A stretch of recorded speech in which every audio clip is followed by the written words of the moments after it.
All right, I want to say good afternoon, good evening from Houston, Texas. This is the Houston media source, the public affairs, public access.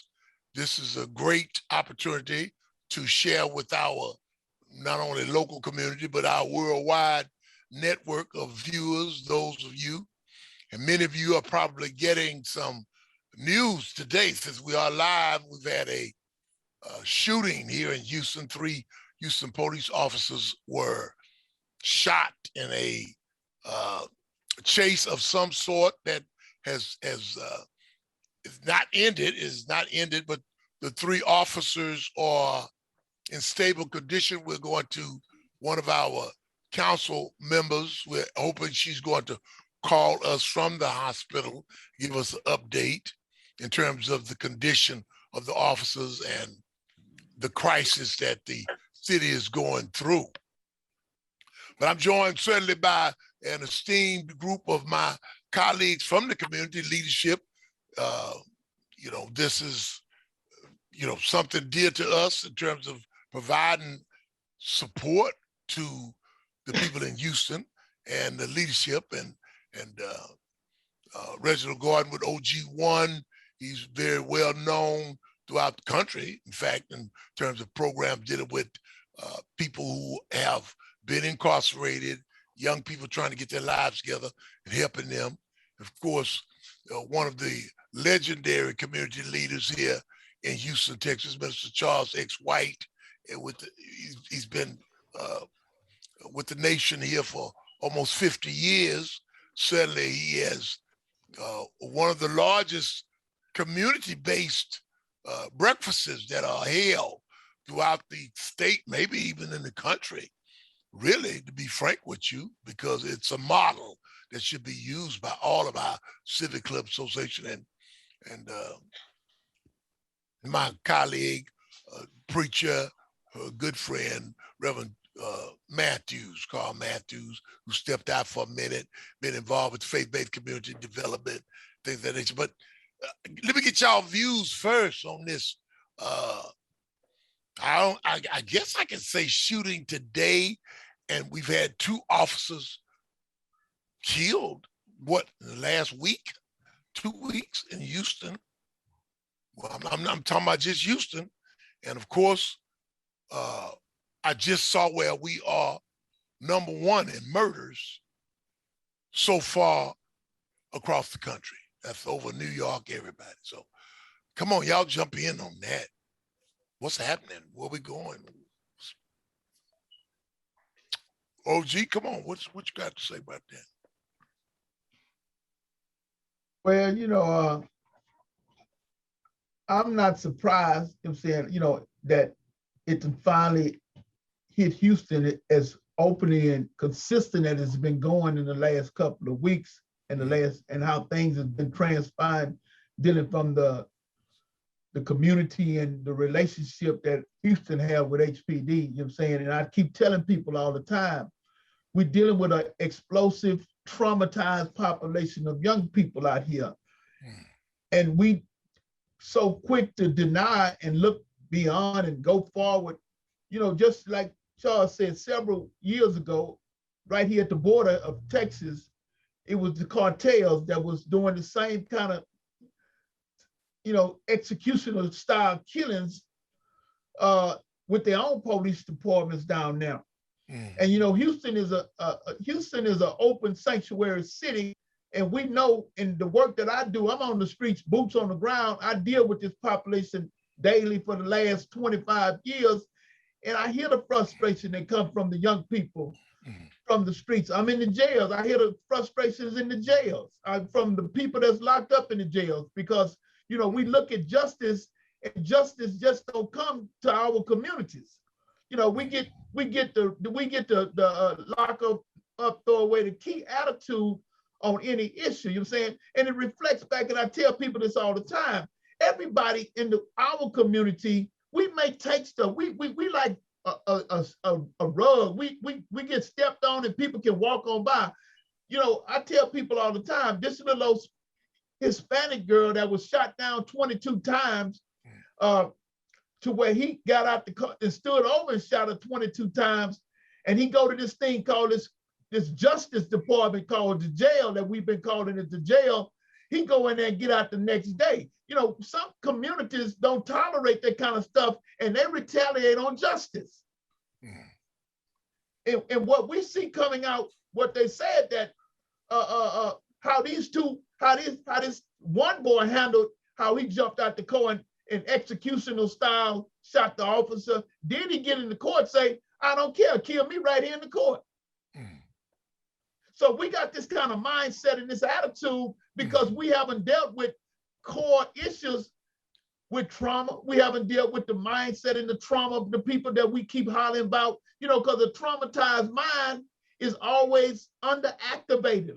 A traumatized mind is underactivated, and the activated part of the mind is the fear part of the mind. And this whole city for the last couple of years been activated on the fear part. The thinking, the emotional part have been underactivated, and young people been reacting on the fear part. Shoot, I suffer the consequences later and deal with it later on. So we as a community, especially in the Black community, we got to get hold as men. If we see boys abusing, taking advantage of the seniors are scared to come out the house.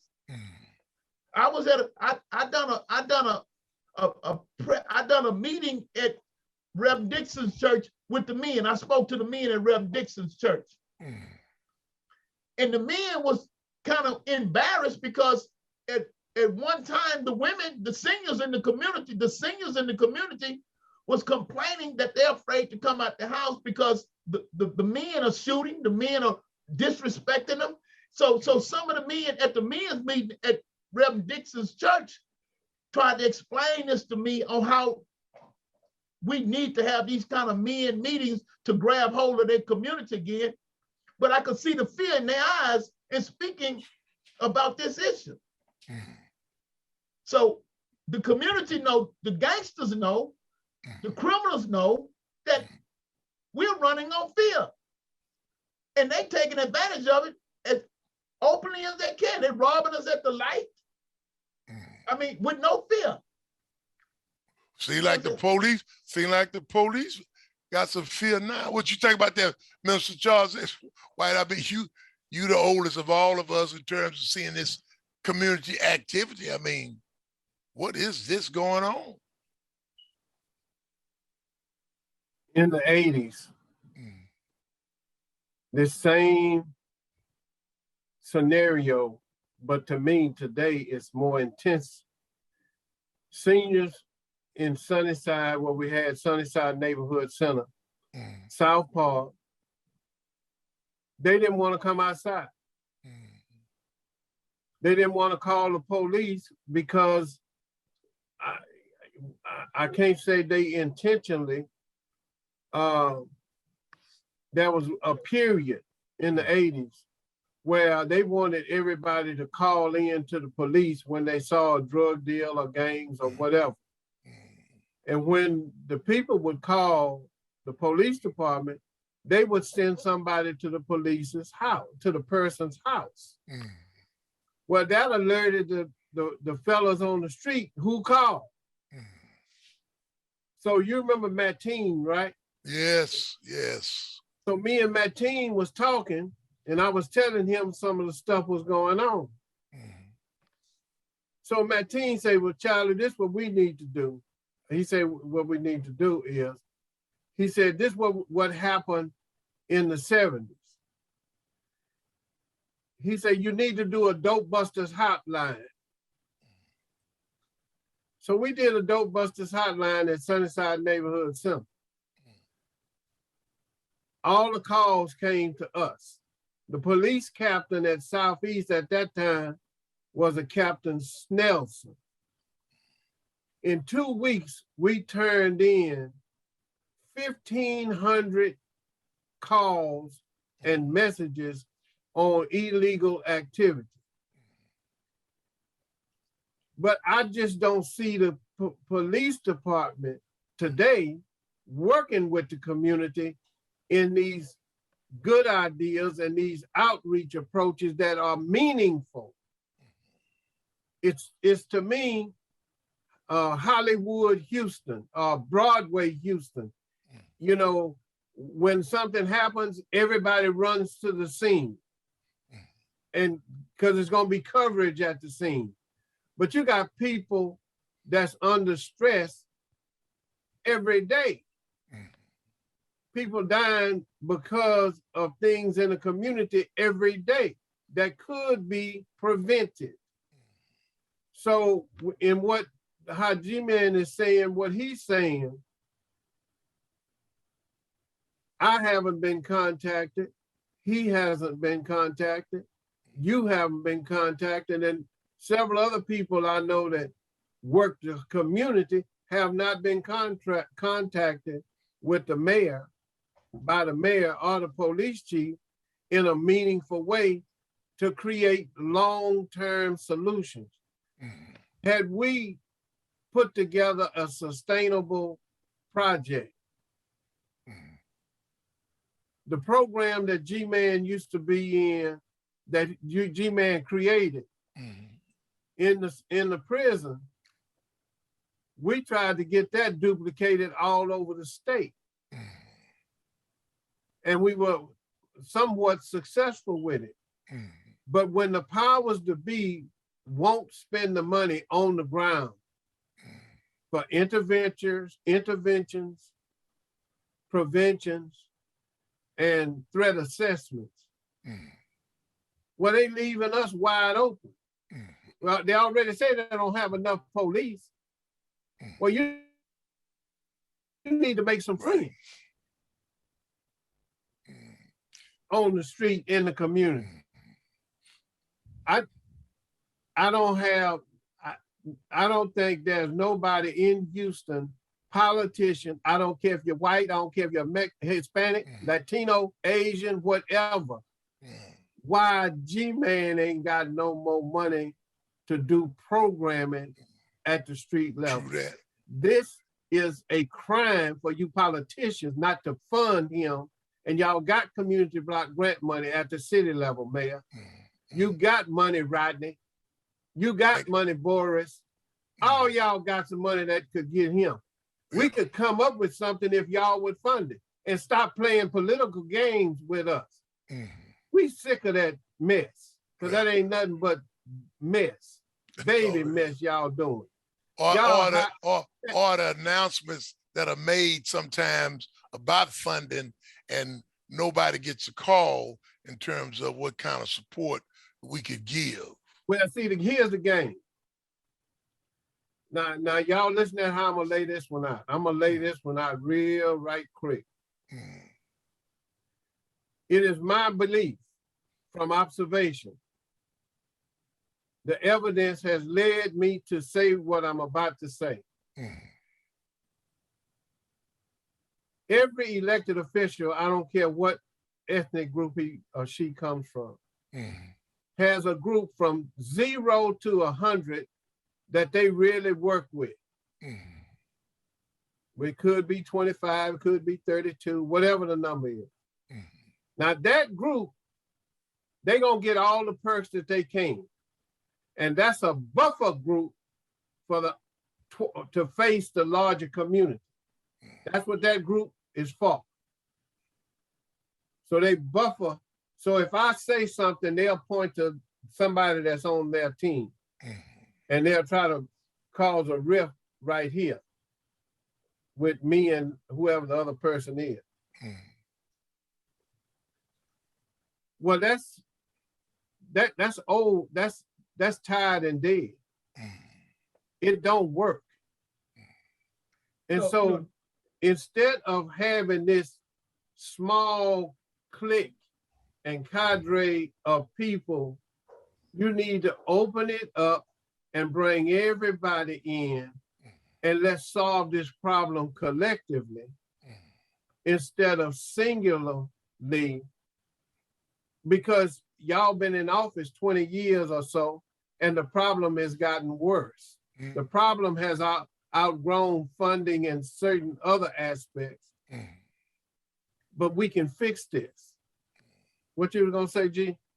You know, and you show right, because this violence interrupters program that they bring into the city, that they put $11 million behind, in trying to, you can tell from the start it became political, because even the program I asked you to get on this weekend to engage with the community, the first person that they put on speaker to engage the community was John Whitmire, one of the men that's been over the criminal justice system for the last 40 years. They gave him the platform in the beginning of the flow to address the issues in our community. Because they know who they gonna give the money to, and it ain't gonna be me, and it ain't gonna be you. They already know who they got. So we become like political pawns in the death and the blood of our streets, on our streets in Sunnyside, so these people can continue to play these games on the blood and the death of our children. John Whitmire and all them state representatives that voted for Senate Bill 1 in 1995, several of them I met with to tell them that that wasn't the way to go. Right. 4, 5, 6 years ago, they repealed Senate Bill 1 that they voted on and approved, but that was one of the main bills that made the pipeline to the prison full of Black boys and girls and Latinos. That Senate Bill 1, and it's that Senate Bill 1 now is chapter 37 in the Texas Education Code. I don't know what the companion bill is, but it's a companion bill in the criminal justice system. So what they keep saying to us is old news. Don't bring me no John Whitmire. For what? He ain't got no track record of doing a damn thing on the street. I know it. I'll tell him that. I'm telling him that now. Yeah. That's interesting. Well, Rev Matthews, I know the faith-based communities dear to your heart is better than mine, because I definitely want to get Dr. Higgins' psychiatric analysis after we, finish with a thought on this. But I was talking about the 3 officers and some of these shootings. We're number 1 in murders. And what's your spiel on the idea of where we are now and where we need to be going in 2022?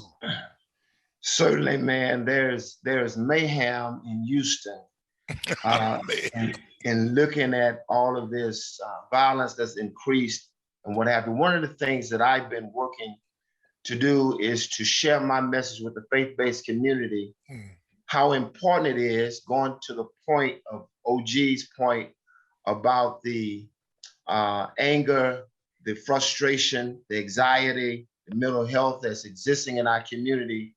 Every faith-based or every church that says that they're a faith-based community should have a Christian counseling ministry and also a partnership with the public or private sector, with clinicians like a Dr. Higgins and others who have independent offices providing services.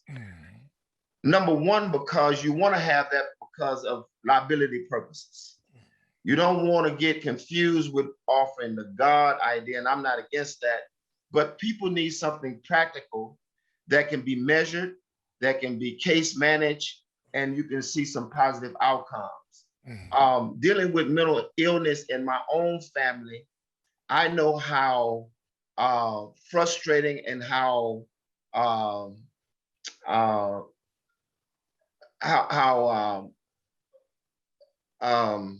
frustrating it is, just trying to work with someone who going through major anxiety. And one of the things that Dr. Higgins blessed me with when we talked about it before was when someone is having an anxiety attack, nothing you say makes sense.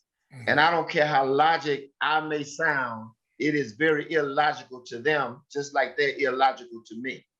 Number 2, I think it's important for the faith-based ministry to have an infrastructure with the guidance of professional therapists and counselors that will help them be a good case management conduit that can teach things like the importance of communication network that you have in your book, Dr. Gilmore, the network itself, and how important that is for giving wraparound and supportive services to that loved one who's going through it. Now, one of the things I recognize in the family trap, and I like that term because families are aware of their family members who have these mental health challenges and episodes. They know about them, they know them.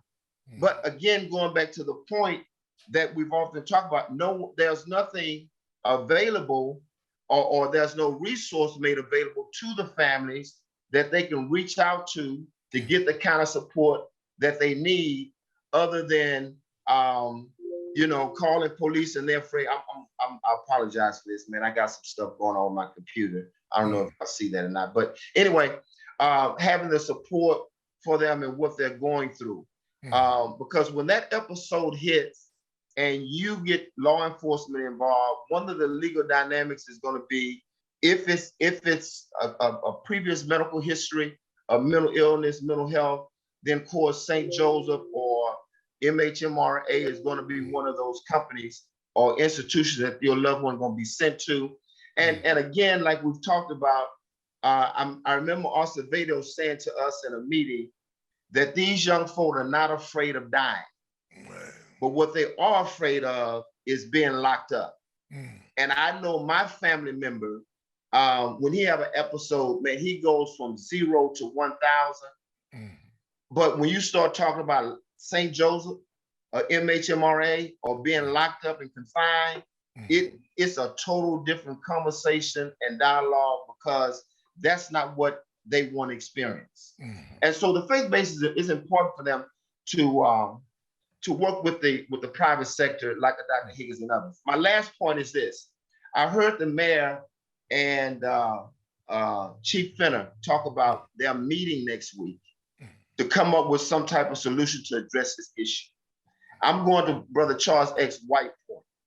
I hope that they have a open door to invite community people like us who here and others who are boots on the ground, whose thumb is on the pulse of the community and know what's going on, and give suggestions on how we can engage. Now, the appeal is we want you to be involved.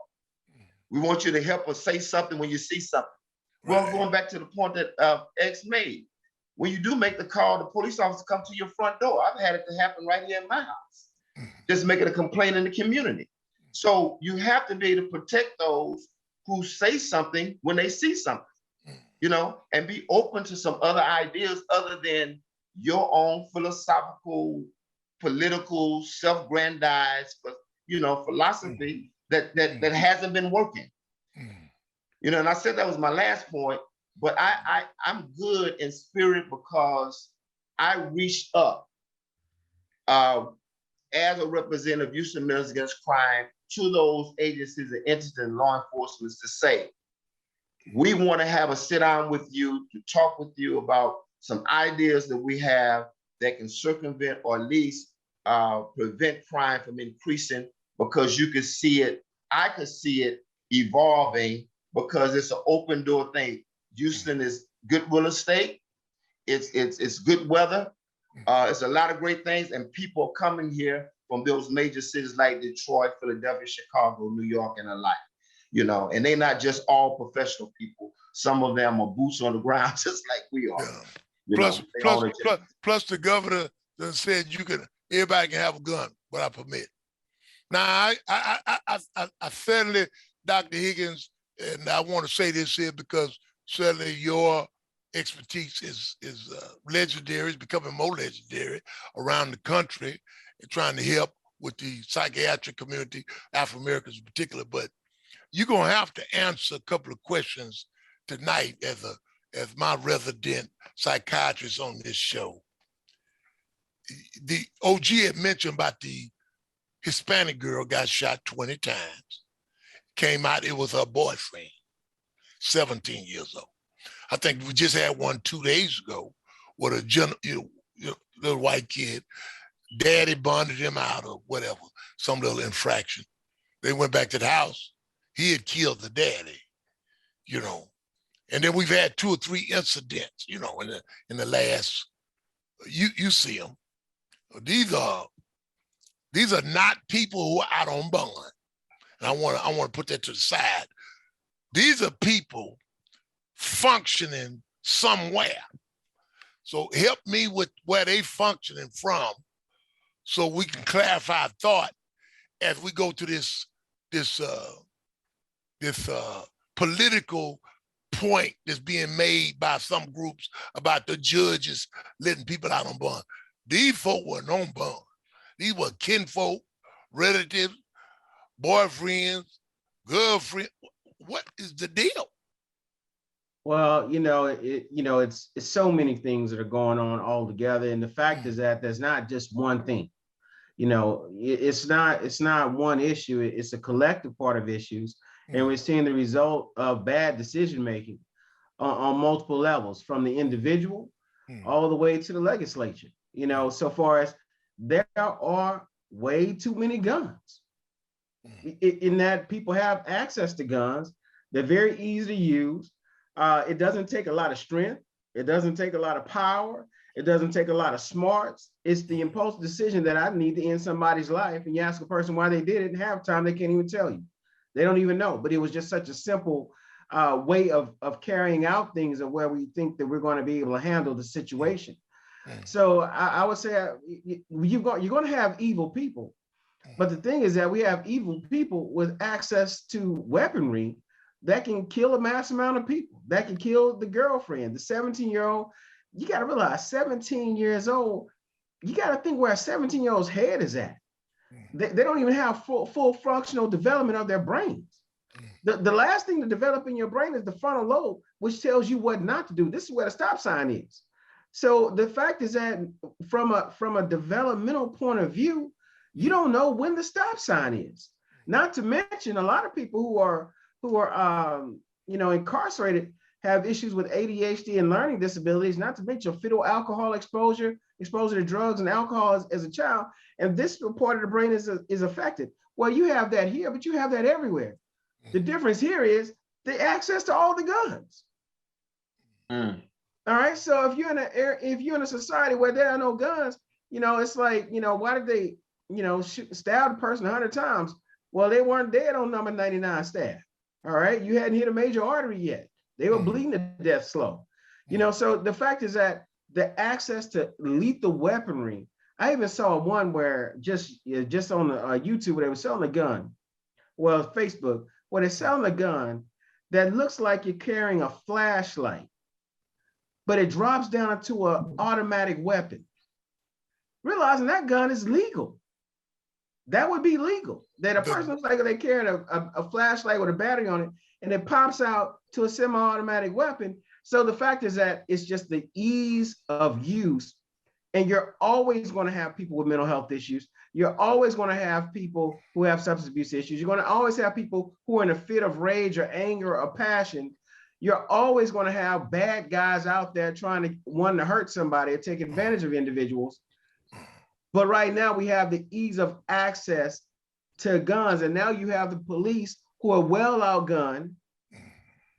Like they said, that the modification to that particular weapon they're thinking was something that cost dollars, not $500, not $100, but for that, and sorry, I was late. I was busy watching the news.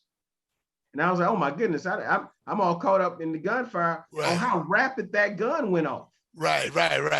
So basically you can have a regular Glock, a regular gun, modified for tens of dollars to be able to release 30 rounds in 3 seconds. What? Stop. Hold it right there. Councilwoman Shabazz is joining us. Let's get a quick update. Shabazz, can you hear me? I can. I'm driving, or I would put my camera on, but I'll be stationary shortly. But yes, I'm actually leaving the hospital now. I did get the opportunity to talk to all 3 officers.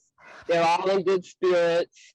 One was shot in the foot, one was shot in the arm, one was shot in the leg. The one that was shot in the leg will require surgery because he has a broken femur. But they're all in good spirits. But certainly a real concern such as what the doc was saying in regards to these guns on the street. And I'm going to be perfectly honest with you. I looked at TV while I was sitting there waiting on the mayor, and I'm seeing Ted Cruz on there saying, "Oh, Heidi and I are so very sorry." But yet, it's you really want to look at them and say, "Really, really?" When they do nothing about gun control, nothing, and in fact have allowed people without license to be on the street with open carry. So how sorry are you? Are you, it's just lip service when you're in a position to be able to do something about it. But anyway, all three of the officers. Listen, you heard Dr. Higgins. And everybody was kind of shocked listening to the gunfire.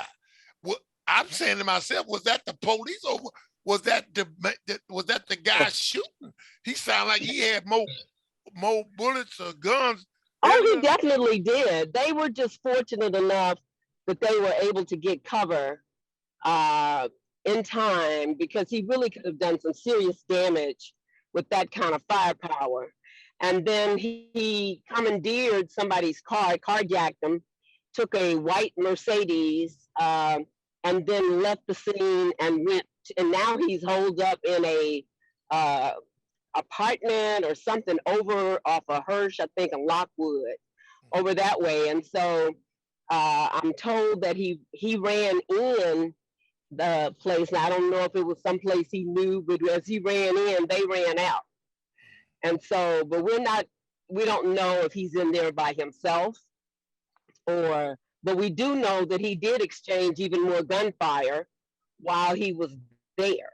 And so, of course, with that kind of firepower, nobody's going to run up on him to try to, get him out of it. So I'm told he may have been hit with gunfire himself. Well, now you going into the second part of our thought, because they've already ran the record that he had a very extensive record and was not supposed to have had a weapon. So, I mean, the reality of what we're talking about, people talking about in terms of people being bonded out of individuals not having a legal right to have a gun, Right. I mean, Dr. Higgins was mentioning the point. Finish that point, Dr. Higgins. You was making a point about the behavior of a person. They got a gun, they ain't got no business to have one, but the mindset is what? You could just shoot 40 times at police. Huh? The impulsive decision to shoot. The thing is that you're going to have people who have bad thinking, who are aggressive, who want to hurt people, and they have access to guns. You saw it just on the news where they had people just opening up car doors and steal guns. How do they know that there's a gun in the car? Well, so many people have guns in Houston and in Texas, you just assume that they have a gun in the car. Right. You can just open up enough doors and check enough glove boxes, or reach under people's seat, reach into the middle hand thing, and people have guns everywhere right now. So the thing is that you can't keep the guns away from criminals because there's so many guns out there. I mean, I've been in places, I was out in downtown and you heard a gun go off. And you can tell that nobody shot a gun at anybody, but obviously somebody's gun went off because they had a gun on them.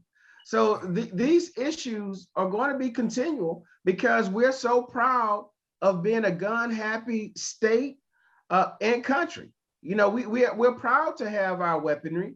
And honestly, so many people have guns that people who don't even like guns got guns now because you just don't know what's about to pop off.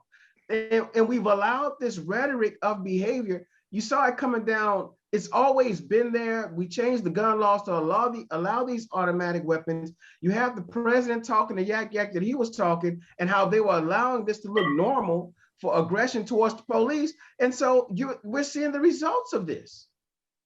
People don't respect the police because the president didn't respect the police or the rule of law. And now you have if you look at the legislation and people are talking about what the Arizona representative who introduced the bill, that the state legislature will decide who won and who didn't, regardless of how people voted. All of these decisions that we do, honestly, and I'll just go there. A lot of this stuff, and I feel crazy even saying it, but I can't deduce another reason on why we would be so stupid, is based upon the issue of slavery and the control of mass of people. The reason that white people wanted guns inside of these states that had so many slaves was because they were afraid of insurrection, that the slaves would revolt. And the fact is that if we have guns, we can put them down. So as you saw Donald Trump talk about what he was talking about, and the state elect and our governor talking about, they were talking about with the fear that the people of color may take over, we need more guns. Well, the fact is that everybody has guns. You can't outgun the next man because everybody got one. And now with the availability and the mass that you're seeing them in, people with one bad decision can just kill a whole lot of folk. Kill a whole lot of folk without a lot of thought. So with that point, Dr. Higgins, Dr. Gilmore, that was a suit against Tesla because of an African American man who was discriminated against. I think something like $1.3 billion that he won on that suit. Also, I think there were 3 young ladies who got a lawsuit against Google for discrimination in the workplace. When you have a community where you have a large, you have a percentage of those who don't graduate from high school, who don't have any skills, no vocational training in the school to help them. I know some of our brothers here locally have come up with boxing centers to occupy them. They're talking about now giving 18-year-olds a license to drive CDL 18-wheeler trucks. But when you have brothers and sisters who are not educated, who are not skilled to work in the workplace and get a good job and make a good living, then you have the underground black market of guns. And it kind of came out in a subtle way, I think, in the press conference today, that there's guns on the street. That criminality aspect that's giving our community access to guns. You got human trafficking. I mean, why are these young ladies and boys out there even selling their bodies for the economic gain? So, it's very important that our city, county, state government be more inclusive with grassroots organizations and workers who have their thumb in the community, that understand the dynamics, help come up with something to address these type of ills that are affecting our community, because public safety is, should be something that's on top of every leader's list. And as you always allude to, the adversary don't care what demographics you live in. When he's hungry, he's starving, he's desperate, and he wants yours, or she wants what's yours, they come in to get it. And I just really would hope that kind of attitude will be embraced by our leaders so that we can really address public safety. Well, let me say this, Shabazz, you made the point. I know as a council leader, it's certainly, it must get on your nerves to see the condescending. I don't know, Dr. Higgins, the condescending kind of, like what you mentioned about Cruz, him and his wife talking about they concerned, and they don't have no legislation, no support, and for programs like what OG have and whatnot. I mean, how does it make you feel? Then you have to go to the hospital. Well, that was my second visit to the hospital. I was there when Officer Harold Preston actually died. He was my neighbor. And so, I have a personal relationship with his family. Yeah. And so, to go there, I'm glad that it wasn't the same outcome this time. But, we've had, 5 law enforcement officers shot in 5 days? Yeah. So, and then this 2022, I think they say Houston is the leader in murders in the country. In the country. Yeah.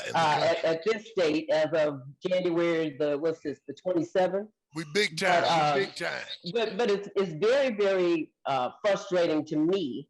And trust me, I have done some things myself. I've been able to get some things for OG and Dr. Abdul Alim. In fact, I communicated with him this morning, Dr. Muhammad, and asked him, were they using the police storefront that I was able to get for them through, my collaboration with Chief Fenner, because, that would give them a position of stability in terms of their program. And he didn't answer my question when I asked him. So he told me to reach out to Reginald, which I haven't had the opportunity to do that, because that's one of the things. And then, just some other things that I have tried to do, because the bottom line is they need funds to be able to do this. And according to Dr. Muhammad, he said that his statistics bear out that the gang activity in the Scott Street corridor has gone down somewhat, which is a plus. Now, I participated in a community meeting, a Sunnyside community violence meeting on Saturday that was hosted by Commissioner Rodney Ellis. And they too have a program where they're going to basically get people to come and get jobs that are, they know people in the community, and they're going to go in and they're going to do something very similar to Minister Robert. But I believe that we need it all. You know what I'm saying? I know the county, has the money to put in it, and the commissioner, of course, he has his own budget, but we need it all. We don't just need what the county's going to do. We need other programs where people can go into these communities, because there's places that they can go, I can't go, or you can't go. You know what I'm saying? And so we need people who are willing to go in and can establish a rapport with people, and then help them with wraparound services. And those services are those things such as, psychological help, sociological help, help with jobs, education, the whole nine, because we have been just starved sometimes of things that we need in the community. And so, our school programs are not really working. At one point, of course, we know we had the vocational piece, and then we lost that.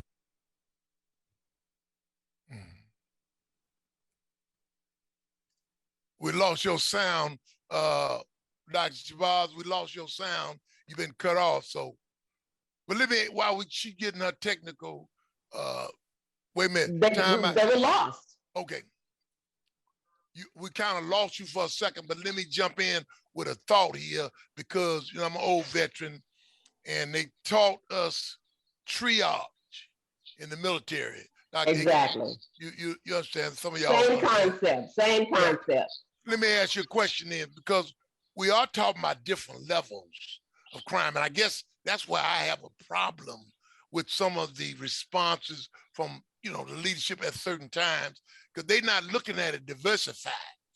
You understand what I'm saying? Right. OG and Mr. Charles X. White, they're not looking at it diversified.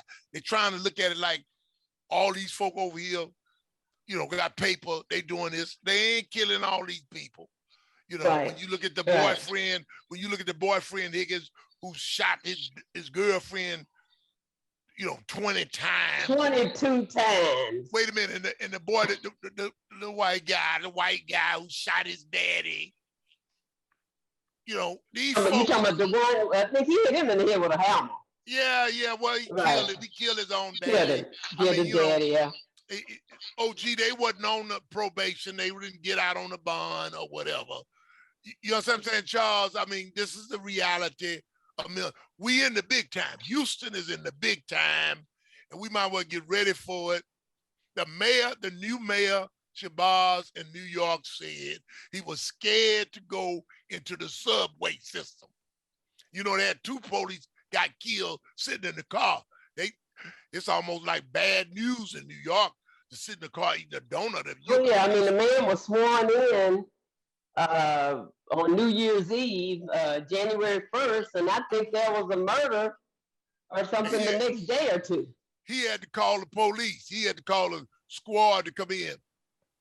Charles, you know about that East Coast life. We in the big times now. I mean, the reality is, and Shabazz, I'm not, nothing personal. Do we even have people in positions that's been voted in? We even understand what the hell is going on?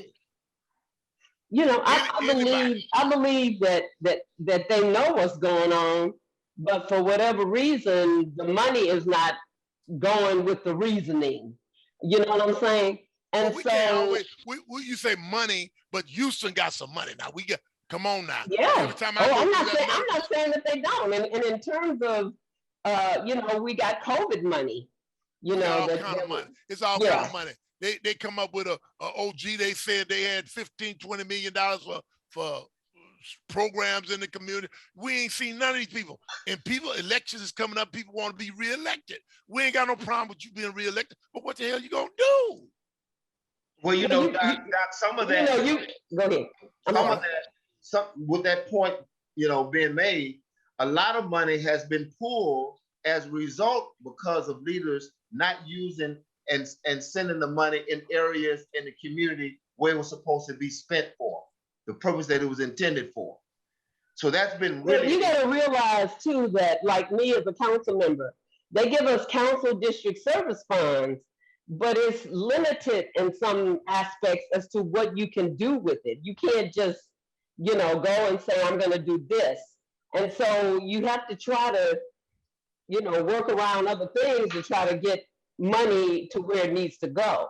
Because we don't have the budget, to be able to. But Charles, now wait a minute. You go back 30 years, you've heard part of this already because you had programs that was working, money that was supposed to be now, and it didn't. What happened? I'm listening. Let me give you two examples. Please do.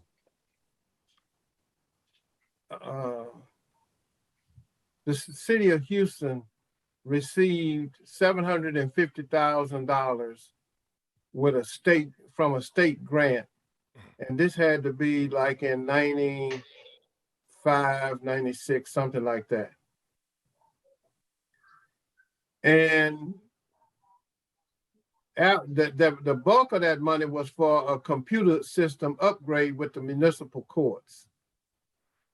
The money they had left over had to do with some type of in lieu of fine for Class C misdemeanors, and they selected 5 different organizations to handle that as a referral from the judge in the municipal court system. Now, that program basically was modeled after a program that I had created in 1991, and HISD picked up for 5 years. And I had 7 justices of the peace using it across the state of Texas. It was 5,000 plus parents went through that class in that 5 years, Blacks and Hispanics. 60 schools were involved. So when it came time to get to this program and the funding, Charity Production was one of the groups. Savannah Boxing was one of the groups. There's 5 of us. It was 4 or 5 of us that got the money. I'm gonna show you a trick in the trap coming from the city. So after they told us we were awarded the money, then they come back and give you the details. They tell you how much it's gonna be. It was $20,000. And as you get referrals from the judge, then you could send in an invoice, to get paid for that particular client that came through the municipal court. Now so they divided it up, and everybody got either Black or Hispanic or white, except me. I was given the Asian community. But everybody know the Asian community don't handle their business like that. So at the end of the program, I got no referrals, which I got no funding. But the game is, well, we gave Charity Productions a shot at this money, but why would you give me, the Asian community, why didn't you disperse that amongst all of us? So it could be somewhat balanced off. So the city and the politicians, they got their way of making a step forward and then stepping to the side. Yeah. And there is no funding to go with it. Now, as far as I'm concerned, listening to Dr. Higgins and listening to G-Man, let me roll it out like this. This is an economic situation. The elected officials, the evidence is coming back. I'm not saying all, but we got a lot of elected officials sending money different ways that we ain't even figured out yet, and we may not never know where the money went. But what we do know, it didn't get to the community. Oh, it didn't get to the community. I asked the guy that works for the city health department one time. I ain't gonna tell y'all his name, but I asked him, I said, how can y'all make decisions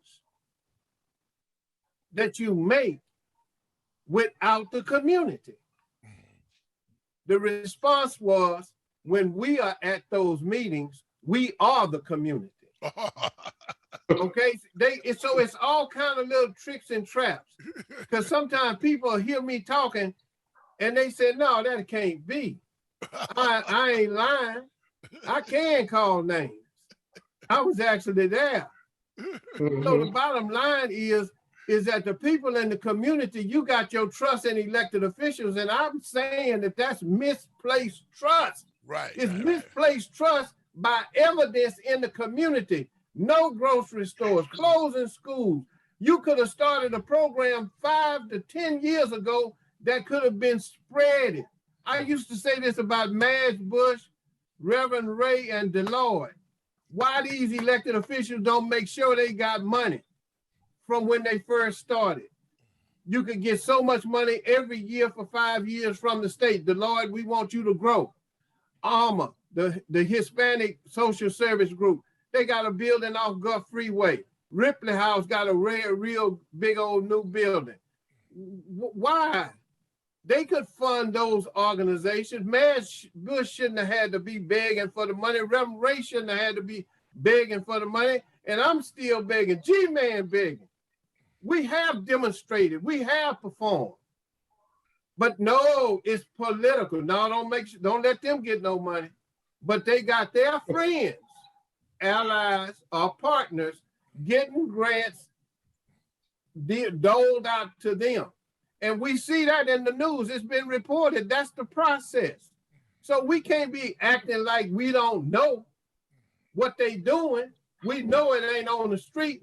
We know G-Man ain't got no money. Listen, I've been doing the training for police, including the Houston Police Department. Ain't nobody called me. Ain't nobody returned my call. When you offer your services, you still don't get a call back. Just time out for that. It's like this. It's like this. You reap what you sow. Well, stop right there. Stop right there. Dr. Higgins, do we need some psychological support for the leadership in this city to get on track? Because I just want a yes or no on that. Help us with that. Definitely so. I mean, the fact is that mental health matters. Mental health matters. So when you look at people in these bad situations who are desperate people do desperate things. And the fact is that human behavior will not allow me to starve and me and my family to starve while you're eating over there. Yeah, ain't gonna happen. Human behavior just won't allow it. Ain't gonna happen. It ain't gonna happen. So bad things are gonna happen. And if you want to reduce crime, 3 things are shown to reduce crime. And the first one is the biggest. 1, have adequate housing. If people have a safe place to live, they don't seem the need to run up in your house because I got my own house. Right. 2, they need food. All right. And then thirdly, they need a job. That's how you stop crime. Give people jobs, they have food, and they can pay for a safe place to live. And they stop doing crimes. If you see somebody riding at 3 o'clock in the morning, that's because they ain't got no job to be at. Yeah. They ain't got no appointments in the morning. Well, I sometimes have to just wear the jacket, I guess, because I'm elected.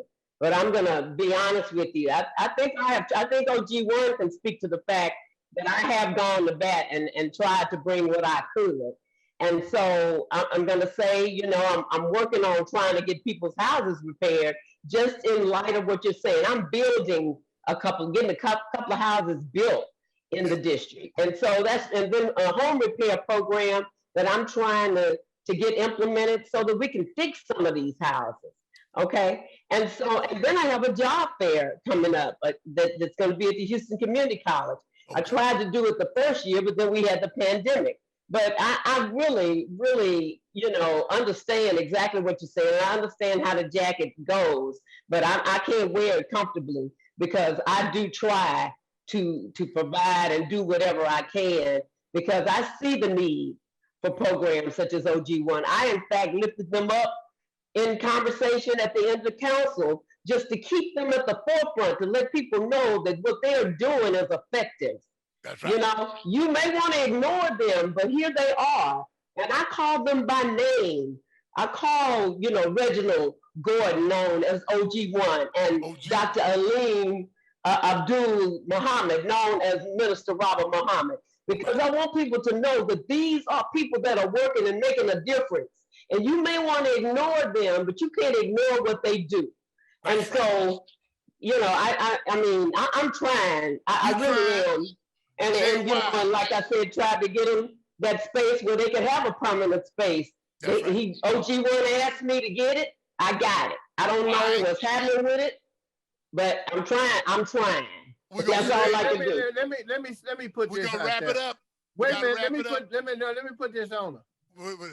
There is and there are other strategies other than the ones that you just said, right, that may aid you in being successful in your target plus.